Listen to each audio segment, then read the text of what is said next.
Wolgamuth.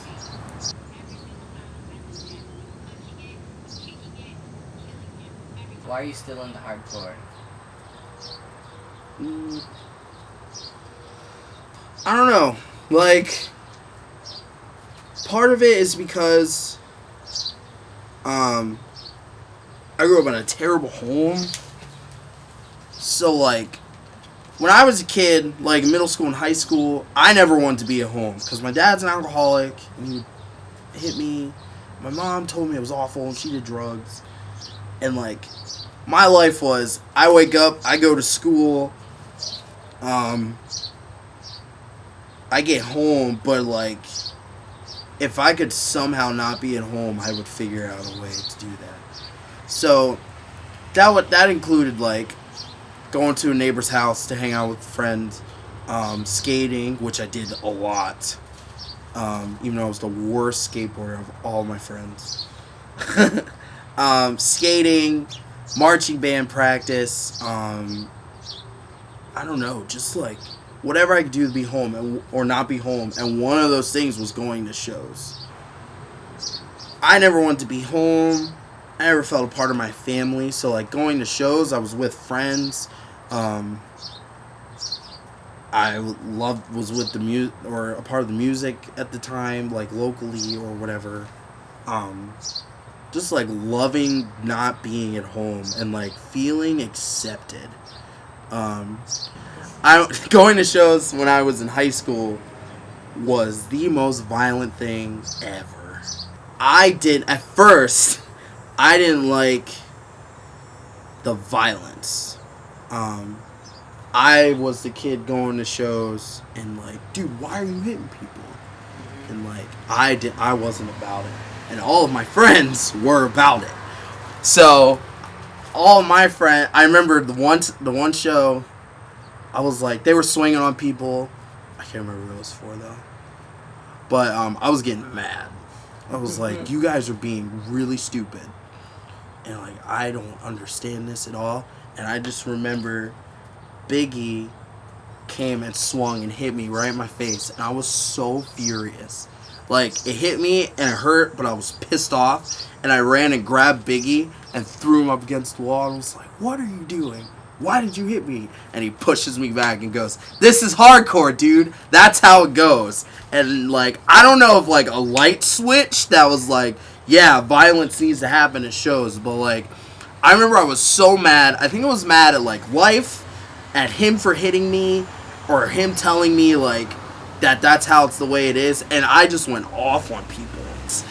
But, that time, it was just violent. Like, every show was just trash cans and chairs. And to this day, I have not seen a more violent scene than Pennsylvania. I've gone to a show where they had baseball bats and were swinging on people. That blew my mind. I was scared out of my mind.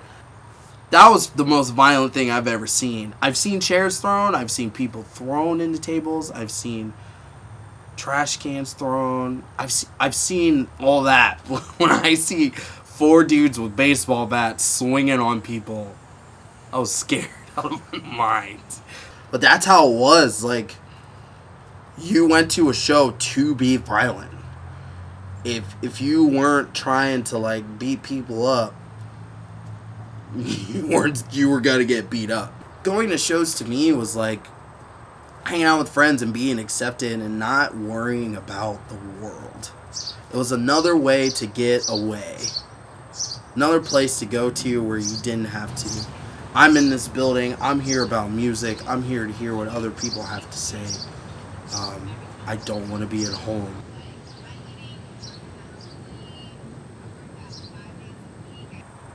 Well, still not to this day, I don't know who my real parents are, so that's a journey. And I grew up in a home with people with crazy parents. Let me say this. My parents were great until they got divorced. And then it sucked. But I guess at the same time, I was a kid, so I didn't see it. I was adopted when I was 3 years old. My family is white. Yes, I'm a white black dude. That's what everyone says. But I grew up in a Jewish home.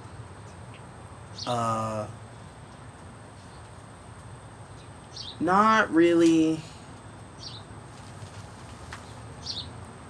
I don't know. Just like being a kid, hanging out with my friends, doing whatever, playing Pokemon. Mm-hmm. Just being a kid. And then my parents got divorced when they were 12.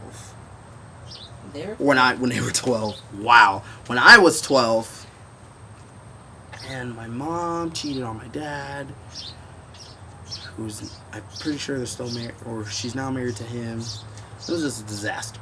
Mm-hmm.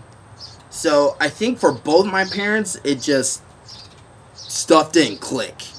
My dad went from being a dad to grabbing alcohol as much as possible.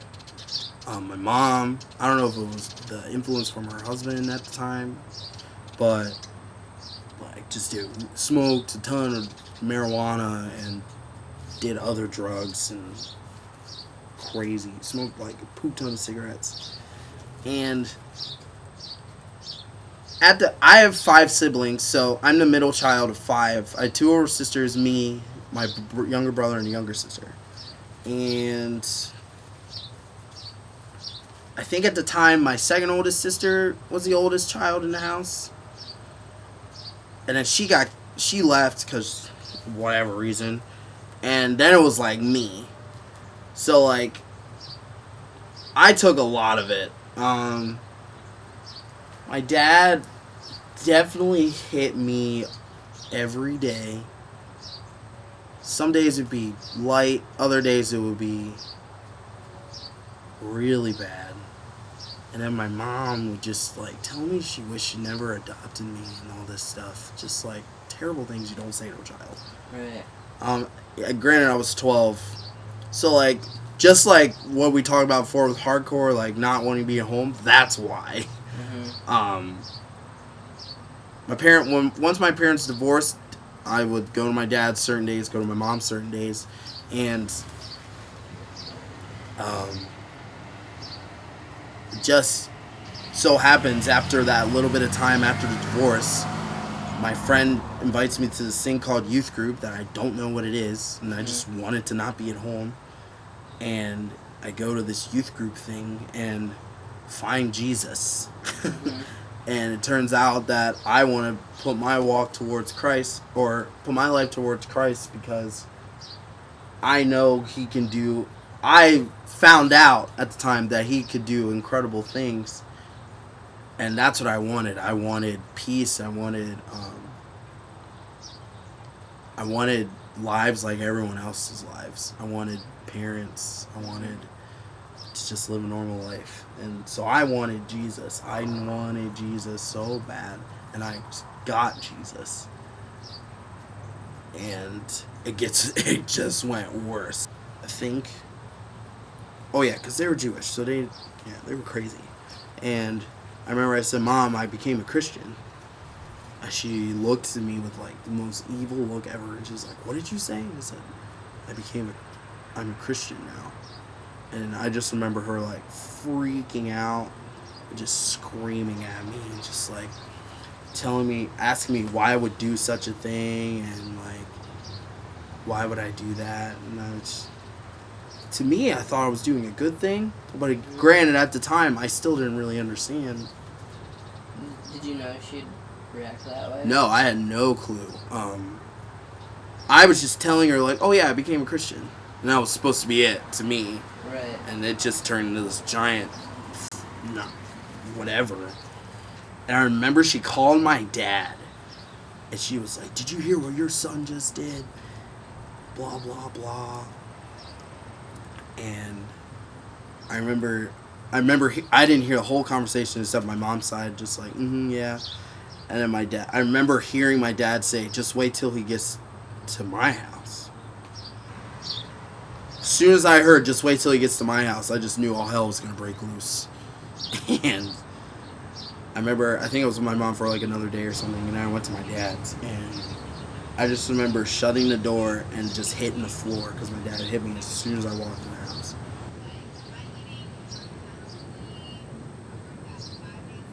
So, like, I'm just like, I'm going to a talent show. This is going to be fun. Go to a talent show. Just so happens I win the talent show that year doing the Metallica's cover song. What do we do? The Call of Cthulhu by Metallica, which was an instrumental song. What'd you play? I played bass in that. And I remember going back to work. It was like 10 o'clock at night. I remember walking in, my friends or my coworkers were like, "Oh, way to leave us, dude," because it was super busy that day. And so it was hub closing. And usually when I worked, I would call my dad like a half hour before I was ready to go, and he would come pick me up. And then I went home. And I remember calling him, and he found out that I didn't work that day. And he found out that I went to the talent show. And he was like, "Where were you?" I was like, "I was at the talent show." He's like, "I know you're at the talent show." I was like, why'd you skip work?" And I was like, "Well, because I've been playing talent show for like all year, but you wouldn't let me work that day." He's like, "Here's what you're gonna do. You're gonna come home." Or no, he said, "Don't come home. Don't come home that night. I'm sick of you and your Jesus-loving faith, and I'm sick of you not listening to me. Don't come home," and hung up the phone. That was terrifying. And like, granted, I'm already kicked out of my mom's, and now I'm kicked out of my dad's. What the hell am I gonna do? I'm 16 years old. I don't have a car. I don't have a license. I have to I want to graduate high school. Like, I don't know what the heck's gonna happen. I remember my coworkers was like, "What's wrong?" I was like, "Just got kicked out of my house." And they were like, "Seriously?" And I was like, "Yep. Dad just kicked me out because I went to a talent show." Granted, that's what I said, but I knew other reasons why. Yeah. So one of my friends that was at a talent show who took me back to work, I told him what happened, and he was like, "Okay, just come to my house," and like went to his house and like explained to them, his parents at the time, or not at the time, forever, explained to them what happened, and like they just said I could stay there until like everything went fine. The family that took me in, they're called the Weedletons. Praise Jesus for them. They are the best people on the planet, even though I acted like a turd sometimes. But I remember they said I could live there, and they would treat me like family. And like at that time, I didn't really understand what that meant, because my family sucked. I remember when Tracy, who was my mom, she said she loved me the first time. And I think it was a little after like I got kicked out, and it was like you're kind of getting used to like the whole situation. I think we were going somewhere, we were driving, and I remember she said, "Xzavier, just want you to know, I love you. I love you like a son." And like I remember I was crying. And because like my parents never said that to me. And like I remember she was tearing up too, and she's like, "You are a son in this family, and you were loved, and like I'm going to treat you like my sons." And like, it's nuts. Jesus, my parents sucked, my childhood sucked, but at the same time, that's the enemy being a tool, trying to pull you away from Christ. And it almost worked. Almost. Until I saw that love from all these people that have changed my life in so many different ways.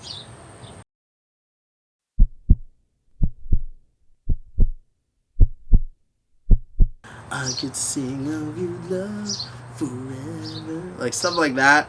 That's automatically what I pictured what Christian bands would be.